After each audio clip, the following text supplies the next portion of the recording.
मुझे सच में नहीं पता था कि इसे बना लेने से मेरा स्नैकिंग टाइम, ब्रेक टाइम का जो भी टेंशन है वो सारा छू होने वाला है और बिना ज़्यादा एफर्ट्स लगाए मेरे पास हर बार मेरे आसपास एकदम हेल्दी और एकदम यम्मी स्नैकिंग ऑप्शन रहेगा। चाहे रोटी में रैप कर लो, चाहे नाचोस, भाकरी या खाकरा पे स्प्रेड कर लो, चाहे आप किसी के भी साथ या कैसे भी इसे एंजॉय करें, आपको हर छोटा बॉल 5 ग्राम ऑफ प्रोटीन देगा। हर कोई कहता है कि इसे बनाने में तो 3 दिन लग जाते हैं, बट हम यहाँ पे कुछ ही मिनटों में इसे तैयार करेंगे और एकदम परफेक्ट। और आप लोगों का सबसे बड़ा सवाल कि भैया आप ऑरिगेनो, हर्ब्स एंड स्पाइसेस सब कैसे खाते हो, इसमें तो प्याज लहसुन होते हैं। तो आपको मैं आज वो हर बिना ओनियन गार्लिक वाले हर्ब्स एंड स्पाइसेस के बारे में बताऊंगी, तो आप वीडियो एंड तक जरूर देखना। तो सबसे पहले मैंने एक बाउल के ऊपर जाली रख दी और उसमें धोया हुआ साफ व्हाइट कपड़ा ले लिया और उसमें दही डाला है। दही आप बाहर का भी ले सकते हैं, घर का भी ले सकते हैं, पर दही थोड़ा थिक होना चाहिए जिससे हमारे जो लाबने बॉल्स है वो बहुत ही अच्छे बन के तैयार होते हैं। उसमें हाफ टी स्पून नमक डालना, मैं नमक डालना भूल गई थी, मैंने बाद में डाला था। तो इसमें आप हाफ टी स्पून नमक डालना। इस तरह से उसको टाइट बंद करके उसके ऊपर कुछ वजन रख के आप साइड में उसको हंकट बनने के लिए रख देना। अब जैसे मैंने बोला था मैं नमक डालना भूल गई थी, तो कुछ मिनटों बाद मुझे याद आया, तो अब मैं इसमें नमक मिक्स कर रही हूँ। बट वेरी इंपॉर्टेंट पॉइंट, यही इसका सीक्रेट है कि हमें कपड़े में इसको टंगाना है और वजन रख के ही इसको करना है स्ट्रेन, ताकि ये जल्दी से हो जाए।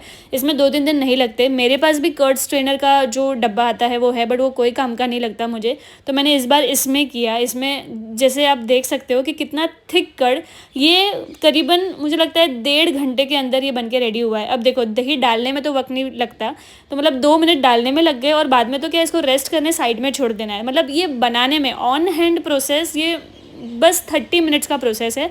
बस इसको आपको 1-2 घंटे के लिए साइड में लगाना है कि इसका पानी पूरी तरह से निकल जाए। तो एक बार ये पूरा दही एकदम सूखा और एकदम पनीर जैसा दिखने लग जाए ना, फिर हाथ को है ना थोड़ा सा ऑयल से ग्रीस कर लेना और इस तरीके से सेम इक्वल साइज के सारे बॉल्स बना के आप तैयार लेना। आप देख सकते हो कि मेरे हाथ जो है वो ज़्यादा गंदे नहीं हो रहे, मतलब दही जो है ना वो एकदम ड्राई और एकदम परफेक्ट स्टिफ हो गया है। इसमें बिल्कुल भी पानी नहीं छोड़ रहा है, मेरे हाथ के गर्माहट से भी वो पानी नहीं छूट रहा है। मतलब इतना अच्छी तरह से जो दही है उसका पानी अलग हो चुका है। और इस तरीके से बने हुए लापने बॉल्स है ना काफ़ी समय तक, लंबे समय तक अच्छे रहते हैं और खाने में भी बहुत अच्छा लगता है। और वही दूसरी तरफ अगर आपके दही में थोड़ा सा भी पानी रह गया है ना, तो आपके बॉल्स अच्छे नहीं बनेंगे और आपको बहुत दिक्कत देंगे, तो इस बात का पूरा ध्यान रखना। अब जो सवाल आपके मन में आता है कि ऑरिगेनो में तो प्याज लहसुन होता है, आप कैसे यूज़ कर लेते हो, तो भाई आपका आंसर ये है स्पाइसरी का पिज़्ज़ा सीजनिंग ऑरिगेनो और वो सारे हर्ब्स एंड स्पाइसेस जो आपको इटालियन चीज़ों के अंदर लगते हैं। और आपके लिए मार्केट से बिना प्याज लहसुन वाले हर्ब्स उठाना बहुत ही मुश्किल हो जाता है। I can understand and I can really relate to it. अगर आप सब ने मेरा वायरल वृंदावन की कचौरी वाला वीडियो देखा होगा, तो वही ब्रजवासी ये स्पाइसरी के ऑर्गेनिक हर्ब्स बनाते हैं, जो हम जैसे वैष्णव बिना हेजिटेशन के अपने पिज्जा या इटालियन कुजिन्स के अंदर यूज कर सकते हैं बिना कोई संकोच के। अब समझे आप, अब मैंने यहाँ पे ऑरिगेनो ले लिया है, उसके अंदर है ना हम पिज्जा पास्ता मसाला डालेंगे।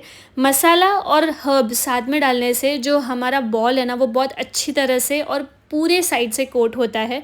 मतलब हमें मसाले का भी स्वाद मिलता है और हर्ब्स का भी स्वाद मिलता है। इससे हमारा दही जो है ना हमें फीका नहीं लगता, बल्कि बहुत ही टेस्टी और बहुत ही फ्लेवरफुल लगता है। तो पहली बॉल में हमने ऑरिगेनो और पिज़्ज़ा पास्ता मसाला का सीजनिंग यूज़ किया है। तो मैं भी ये बात समझती हूँ कि भाई मुंबई के बाहर जब हम निकलते हैं ना, तो बिना प्याज लहसुन वाले ऐसे सारी सीजनिंग्स मिलना बहुत रेयर है। इसलिए चाहे हम मुंबई में हो या बाहर हो, हम ऐसे वैष्णव या फिर ऐसे ब्रजवासी से चीज़ें लेते हैं जिन पे हम ट्रस्ट कर सकें, क्योंकि यहीं से हमें बिना हमारा फेथ को हर्ट किए, ट्रस्ट को हर्ट किए हमें ऑथेंटिक प्रोडक्ट्स मिल सकते हैं। तो ये हमारा सेकंड फ्लेवर है जिसमें मैंने चिली फ्लेक्स के अंदर स्पाइसरी का पेरी पेरी मसाला यूज किया है। Because as I said, herbs के साथ साथ जब मसाले हम डालते हैं ना उसके अंदर इटालियन, तो वो जो बॉल है वो हर तरीके से कोट होता है और उसका जो टेस्ट है वो और भी ज्यादा एनहेंस होता है, फ्लेवरफुल होता है। तो ये है हमारा सेकेंड फ्लेवर ऑफ लाबने बॉल, जो कि है चिली पेरी पेरी फ्लेवर। तो आधा किलो दही के अंदर मेरे टोटल 9 अच्छे खासे मीडियम साइज के बॉल बनके रेडी हो गए थे, जिसमें मैंने 3-3 बॉल को अलग अलग करके 3 फ्लेवर्स में डिवाइड किया।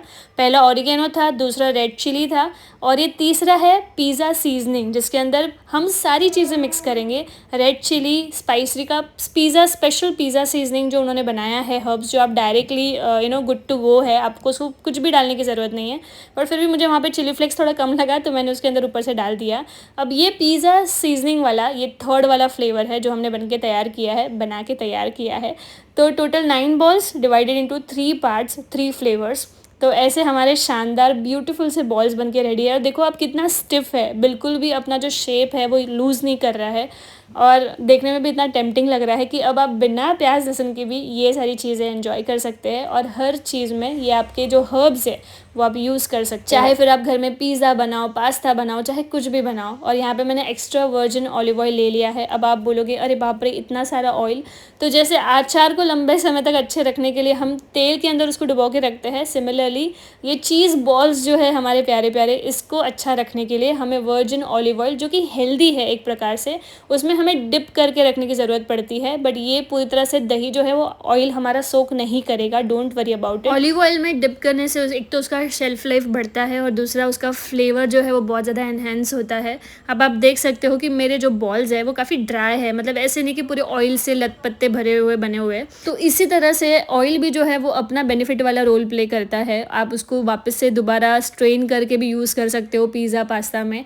और एक्चुअली हमें इटालियन चीज़ों के लिए ऑलिव ऑयल ही यूज़ करना चाहिए, वो बहुत ज़्यादा हेल्दी भी है और बहुत ही अच्छी तरीके से उसमें स्वाद भी लाता है। और मैं एक बात बोलूँ, जो मॉम सुबह सुबह की गड़बड़ी में टिफ़िन टाइम पे दे नहीं पाती है ना, उनके लिए तो ये बेस्ट है। बस रोटी के अंदर ये आपने बॉल लगा के दे दो, एकदम हेल्दी भी है और अच्छा भी लगता है खाने में, बहुत टेस्ट है और प्रोटीन वाला भी है, तो आपके बच्चे को ये पसंद भी आएगा। और साथ ही साथ अगर आप ये स्पाइसेस वगैरह की जानकारी जानना चाहते हो तो प्लीज़ मुझे कमेंट में ज़रूर से पूछेगा, मैं आपको लिंक और उनका जो नंबर है वो शेयर कर दूँगी, ताकि आप भी अपने घर पे भगवान को भोग लगाने लायक स्पाइसेस यूज़ कर पाए और आप सारे इटालियन जो डिशेज़ है वो बना बना के एंजॉय कर पाए। अब इसके चक्कर में मैं रोटी खाने में जोर करने वाली बंदी भी रोटियां खा ली, इतना स्वाद बना था। इस वीडियो को हर वो मॉम के साथ शेयर करो और कमेंट में ढेर सारा प्यार देना। Thank you for watching. Radhe Radhe.